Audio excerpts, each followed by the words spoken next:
नमस्कार, Ram Ram. Welcome to Gurukul education.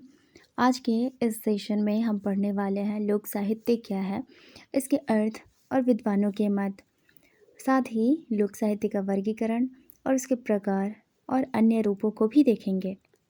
लोक साहित्य को जानने से पहले उसका परिचय देखना आवश्यक है। तो लोक साहित्य का परिचय देखेंगे। जितना कि मानव प्राचीन है, मनुष्य जाति प्राचीन है, उतनी ही लोक साहित्य की परंपरा भी प्राचीन है। लोक साहित्य जनता की संपत्ति होने के कारण लोक संस्कृति का दर्पण हो गया है। जन संस्कृति का जैसा सच्चा और सजीव चित्रण लोक साहित्य में उपलब्ध होता है, वैसा अन्यत्र कहीं नहीं मिलता। सरलता, स्वाभाविकता और सरसता के कारण यह अपना एक विशेष महत्व रखता है। साधारण जनता का गाना, हंसना, खेलना, रोना जिन शब्दों में अभिव्यक्त हो सकता है, वह सब कुछ लोक साहित्य में ही आता है। किसी भी देश की सभ्यता एवं संस्कृति, धर्म, रीति रिवाज, कला, साहित्य एवं सामाजिक आकांक्षाओं का सूक्ष्म अवलोकन और मूल्यांकन लोक साहित्य के द्वारा सुलभ हो जाता है। इसे और विस्तार में समझने के लिए मैंने कुछ नोट्स बनाए हैं, तो उसे समझने का प्रयास करेंगे। लोक साहित्य क्या है, इसके अर्थ, स्वरूप और सात विद्वानों के मत को भी देखेंगे। लोक साहित्य लोक जीवन की अभिव्यक्ति है। लोक साहित्य एक पारिभाषिक शब्द है जो लोक तथा साहित्य दोनों शब्दों से मिलकर बना है। वास्तव में लोक साहित्य शब्द अंग्रेजी के फोक लिटरेचर का अनुवाद है। लोक शब्द हिंदी में अंग्रेजी भाषा के फोक शब्द का पर्याय है, जहां इस शब्द का प्रयोग अशिक्षित और सभ्य वर्ग के लोगों के लिए किया जाता है। इस पैराग्राफ को हम थोड़ा समझेंगे।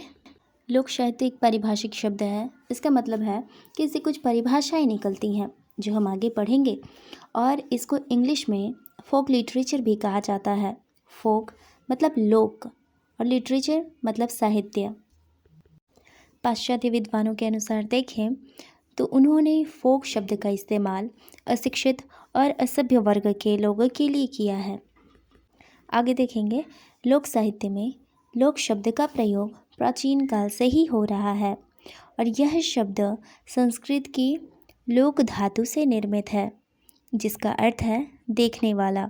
ऋग्वेद में अनेक स्थानों पर लोक शब्द का प्रयोग हुआ है, जिसका अर्थ साधारण जनता या लोग से है। लोक शब्द से ही हिंदी में लोग शब्द बना है। लोक शब्द का और भी अर्थ निकलते हैं, जैसे कि लोक मतलब स्थान, संसार, प्रदेश, जन या फिर लोग, समाज, प्राणी, यश और दिशा आदि के लिए भी लोक शब्द का प्रयोग होते आया है।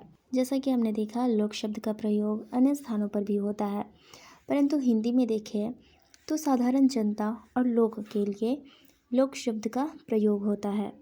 आगे डॉक्टर कृष्णदेव उपाध्याय कहते हैं, जो लोग संस्कृत या परिष्कृत वर्ग से प्रभावित न होकर अपनी पुरातन स्थितियों में ही रहते हैं, वे लोक होते हैं। अर्थात जो लोग आम जनजीवन में साधारण परिस्थितियों में अपने पुराने ढंगों से जीवन निर्वाह करते हैं, वे ही लोग होते हैं। उन्हीं के लिए लोक शब्द का प्रयोग हुआ है, ऐसा कृष्णदेव उपाध्याय मानते हैं। आगे देखेंगे, वहीं साहित्य शब्द की विवेचना करते हुए महावीर प्रसाद द्विवेदी कहते हैं, ज्ञान राशि की संचित कोश का नाम ही साहित्य है। अर्थात वे कहते हैं ज्ञान का भंडार ही साहित्य है। अतः हम कह सकते हैं कि लोक साहित्य एक शास्त्र है जो अपने में कई शास्त्रों और बड़े इतिहास को स्वयं में समाहित किए हुए है। हमने लोक और साहित्य दोनों को अलग अलग समझा, अब दोनों को साथ में एक साथ जोड़कर देखते हैं। लोक साहित्य पर विचार करते हुए हजारी प्रसाद द्विवेदी जी लिखते हैं, ऐसा मान लिया जा सकता है कि जो चीज़ें लोकचित्त से सीधे उत्पन्न होकर सर्वसाधारण को आंदोलित, चलित और प्रभावित करती है, वे ही लोक साहित्य, लोक शिल्प, लोक नाट्य, लोक कथानक आदि नामों से पुकारी जा सकती है। यहाँ आचार्य प्रसाद द्विवेदी का कहने का आशय है कि ऐसी चीज़ें, ऐसे भाव जो लोक चित्र से उत्पन्न होते हैं और सभी लोगों को, सर्वसाधारण को वो प्रभावित करती हैं, वही लोक साहित्य, लोक शिल्प, लोक नाट्य, लोक कथानक आदि नामों से पुकारी जा सकती है। आगे डॉक्टर बापूराम देसाई लिखते हैं, लोक साहित्य में लोक जीवन प्रतिबिंबित होता है। लोक जीवन ही सृष्टि रूप में अभिव्यक्ति लोक साहित्य में मिलती है। कई एक व्यक्ति ऐसे साहित्य का न निर्माण कर सकता है, न विनाश ही। समस्त जीवन का प्रतिनिधित्व ही लोक साहित्य है। आगे बढ़ते हैं। डॉक्टर केशरी नारायण शुक्ल कहते हैं, लोक साहित्य मानवता का पालना है। लेखन से पहले की मानवता की संस्कृति का अमूल्य भंडार है, जिसमें धर्म, दर्शन, अध्यात्म, संस्कार, कर्मकांड, काव्य, नृत्य, गान आदि सभी फलते फूलते और खेलते रहे हैं, और जो कि इन सबका समन्वित कलात्मक रूप है।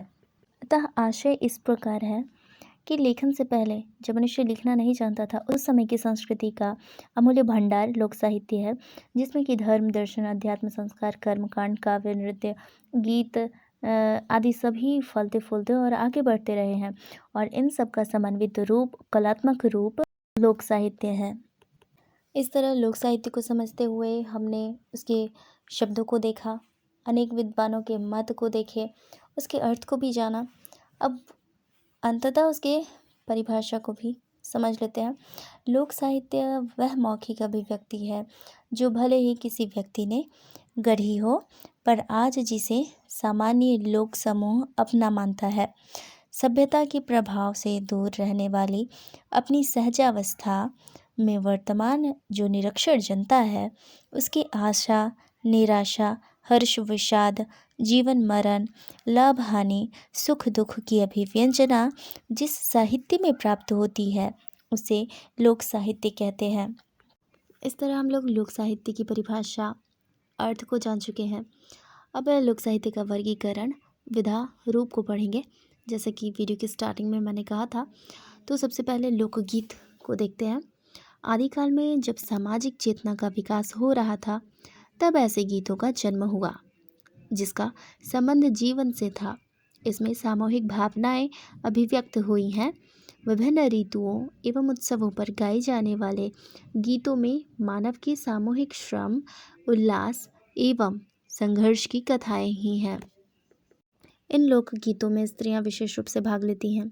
ये गीत बाजों के बिना भी गाए जाते हैं और साधारण ढोलक, झांझ, करताल, बांसुरी आदि की मदद से भी गाए जाते हैं। पहाड़ियों के अपने गीत होते हैं। गढ़वाल, किन्नौर, कांगड़ा आदि में अपने अपने गाने विधियों से गाए जाते हैं। अनेक विधियाँ, अलग अलग पहाड़ी गीत होते हैं। देहातों में चैता, कजरी, बारहमासी, सावन आदि के गीत गाए जाते हैं। ये गीत संस्कार गीत, व्रत गीत, श्रम गीत, ऋतु गीत आदि तरह के गीत होते हैं। नामकरण, मुंडन, विवाह, जनेऊ ये सभी संस्कार गीत में आते हैं। सावन गीत, होली ये सभी विशेष त्यौहार या फिर ऋतु पे गाए जाते हैं। लोक साहित्य के दूसरे प्रकार के रूप में हम लोक गाथा को पढ़ेंगे।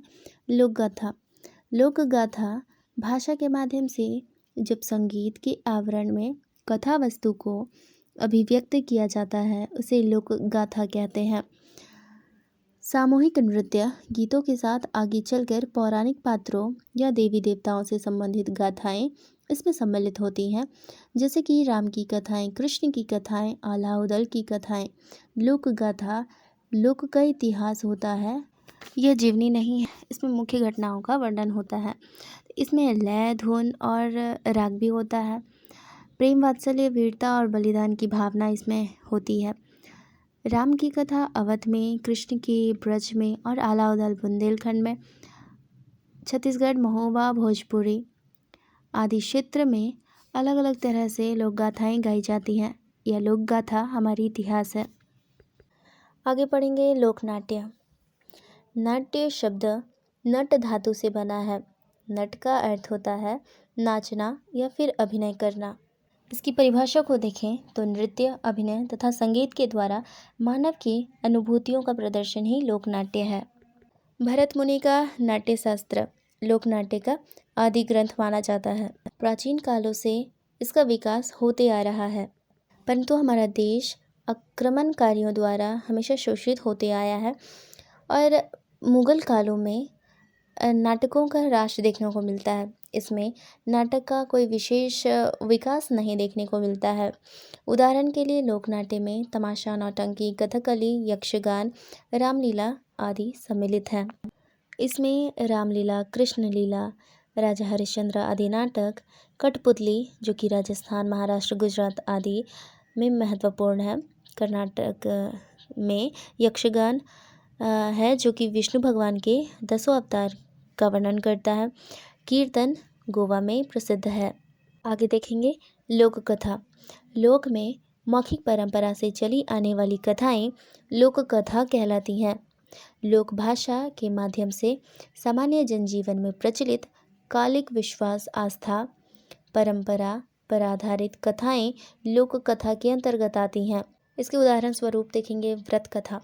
व्रत कथा में वट सावित्री और हरतालिका तीज, सत्यनारायण आदि की कथाएं सम्मिलित हैं। वहीं प्रेम कथा की बात करें तो नल दमयंती की प्रेम कथा इसमें प्रसिद्ध है। बोध कथा की बात करें तो बड़ा कौन, जैसी दृष्टि आदि कथाएं इसमें सम्मिलित है। ऐसी कथा जिससे हमें ज्ञान प्राप्त हो और नैतिकता की बातें सिखाए, वह कहानी ही बोध कथा कहलाती है। लोक साहित्य में आगे है प्रकीर्ण साहित्य या लोक सुभाषित। प्रकीर्ण साहित्य को लोक सुभाषित भी कहा जाता है। ग्रामीण अथवा साधारण जनता अपने दैनिक व्यवहार में सैकड़ों मुहावरों, कहावतों, पहेलियों, शुक्तियों, सुभाषितों का प्रयोग करती है। इन कहावतों में अनुभूत ज्ञान राशि भरी पड़ी रहती है। अनुभूत अर्थात अनुभव किए हुए ज्ञान की बातें भरी पड़ी रहती हैं। उदाहरण के लिए पहेली, लोकोक्ति, मुहावरा। पहेली का एक उदाहरण देखेंगे, जैसे 20 का सिर काट दिया, ना मारा ना खून किया। इसका उत्तर है नाखून। आगे लोकोक्ति का उदाहरण देखेंगे, जैसे गाय की 2 लात भले। गाय बहुत सीधी होती है, इसलिए इसकी समानता सज्जन व्यक्तियों के साथ किया जा रहा है। अर्थात इसका अर्थ होगा सज्जन व्यक्तियों की 2-4 बातें सह लेनी चाहिए। दूसरा लोकोक्ति है मेरे साथ मरी जात न कोई। अर्थात कोई भी व्यक्ति मरेगा तो वह अकेला ही जाएगा, उसके साथ कोई और नहीं जाएगा। आगे हम मुहावरा देखेंगे। उसका उदाहरण जैसे कान भरना, चुगली करना। दूसरा है नाक में दम करना, अर्थात परेशान कर देना।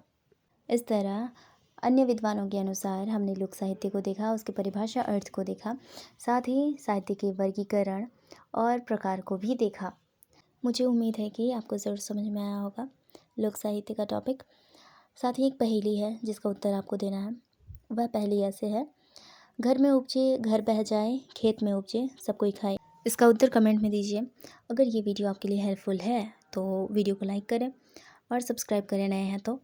साथ ही शेयर करें अपने दोस्तों के साथ ताकि वो भी इस टॉपिक को समझ सकें।